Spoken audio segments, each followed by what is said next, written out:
Welcome back for a extra episode of Cities in Motion 2. This is the bus route.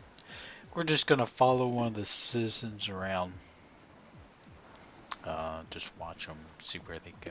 It's a real short video, but it's one of the many things you can do in the game. Just send the bus out here and wait till we pick someone up.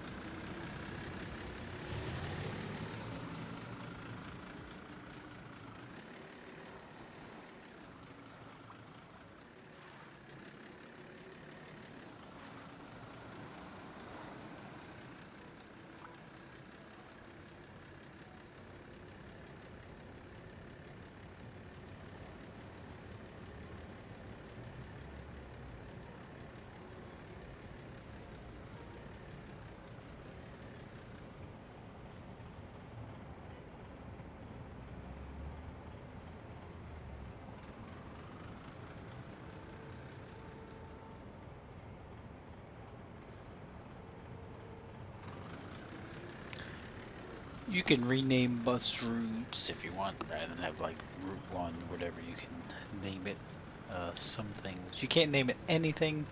You're limited to certain things. But say if you wanted a bus route called Route 1 and you want just the express, which follows the same thing except skip stations, you can have it labeled so it's not like bus Route 1 and bus Route 2. It's they all so you know where it goes and if you want to follow.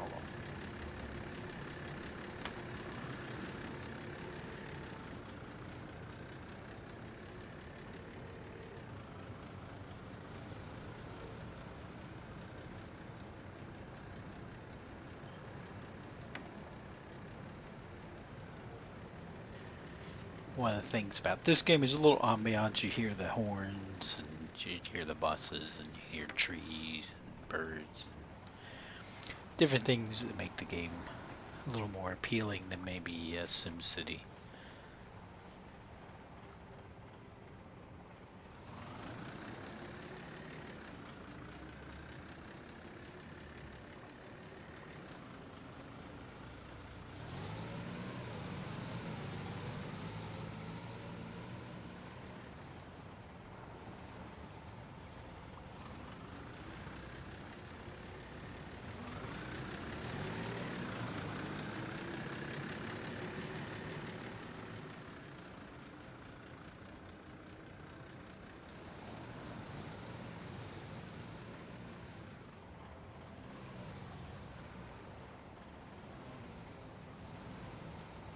Sometimes in this game the cars follow weird paths, but um, not always get concerned about it. Just what they do, they'll back up and line up even if they're all trying to go straight and there's two straight lanes. Sometimes it happens because say the next intersection down or whatever, they'll all want to line up.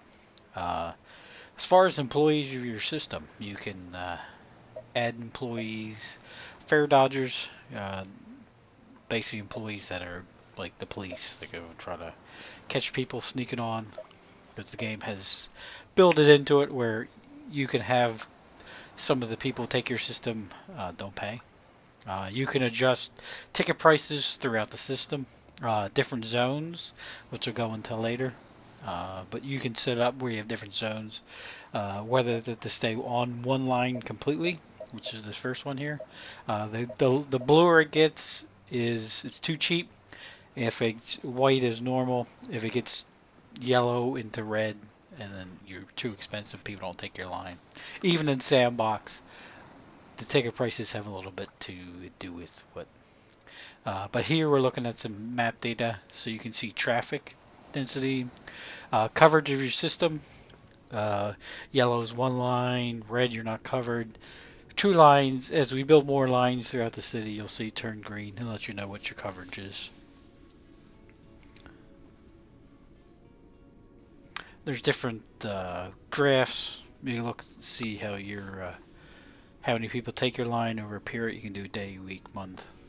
So you can really, if you play a campaign, can really analyze it and get the most efficient system out there. You have company value, which when you play a campaign, you'll have different pop-ups of challenges or requests, like say, hey, can you build a line from here to here? If you do so, you'll get like $2,000 or $3,000, and that's how you make more money besides ticket prices when you build a line. But you can modify the roads. You'll add at some point when you get monorail track, metro track, tram track, trolley wires. You can build walk paths, sidewalk areas. Sidewalk areas can be used for the trams. They can actually run on that. So you can make places where you have just tram only sidewalks so that they don't run on the road. But sometimes on your avenues you can run them right down the middle because some avenues have sidewalk paths right down the middle. Here I'm just going to label part of this as a different zone because we're traveling over the bridge, so we're actually in between two areas. I'll start also marking up some of this area and breaking up in different zones. You can make whatever zones you want. This game, there's no rules, or if you want little circles to make dots, and then someone going down one line goes in and out of zones. You can do whatever you want. Zones just help you to charge more for when you go in between lines or in between long distances, so that you make more money off your lines. You can view lines, you can turn them off. You can create new lines, but simply just create new lines, and you'll eventually add whatever need, whether it be bus stations or whatever, and then just assign that to line. You can see all the stops. Now for bus stops and trolley stops, they can stop at the same stop. For if you go tram to metro to water taxi to monorail, they all have their own stops that only those items can stop at. But for trolleys and buses, they both can use the same stops. So you don't have to put stops. When it comes to a campaign, it's important because each stop costs you money to maintain. So the fewer the stops is better. But in sandbox mode, doesn't matter. You can put as many stops. You want to stop every 5 feet, put a stop every 5 feet.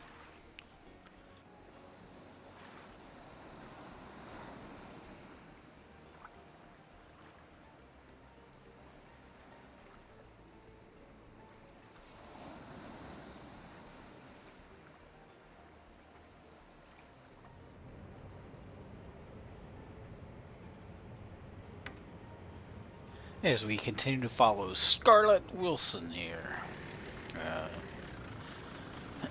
She's coming from an apartment building. She's going to the swimming hall.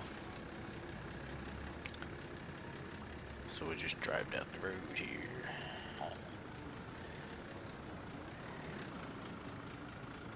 As we head back over the river.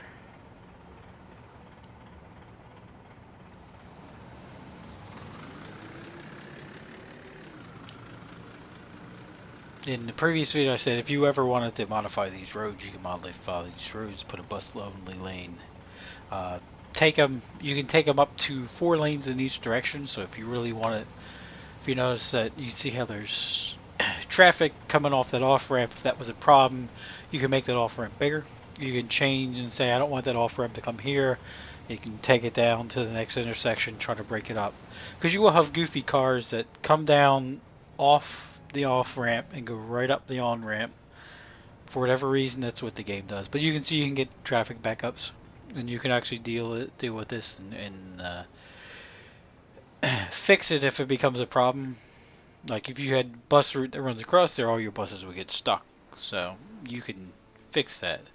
But the better transit systems you have, you can alleviate all that traffic. by simply building metros or monorails or something that doesn't use the road that can transfer the people from one area to the other wherever they want to go. But you can see how they all kind of back up and line up, even though they're all taking the exit. They end up taking up all of the lanes. It's just one of those goofy things that happens. But it probably happens. It happens in real life anyway. People driving and tend to block all the lanes, even though they're trying to make a right-hand turn because they get in too late. Impatient, you know that.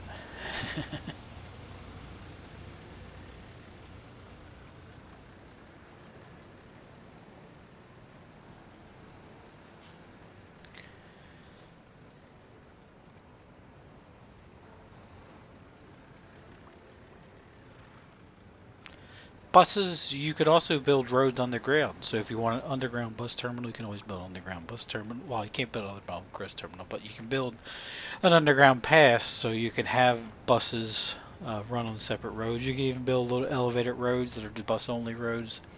If you have issues where you have traffic and you just can't deal with it and you want to build something cool or interesting, you can always do underground or overground bus routes.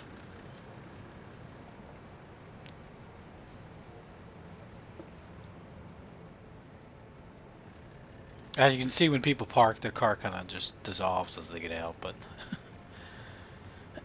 in this type of road, the bus only lanes, you see the dashers. When you see roads with dashers like that, usually that tells you the parking. So your bus only pulls in those areas when they're running. But with this bus only lane, your bus will remain in that lane unless it's making a turn into a different road.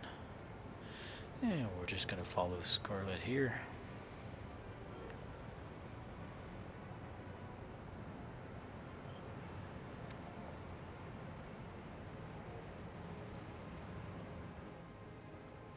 And this is the one of the things you can do with the game, just follow people.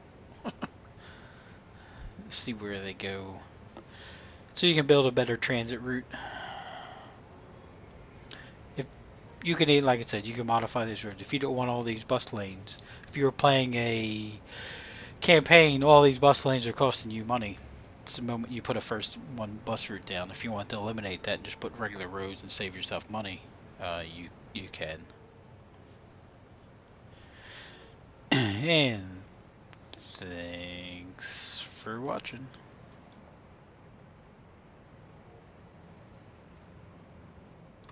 Please subscribe, and thank you once again.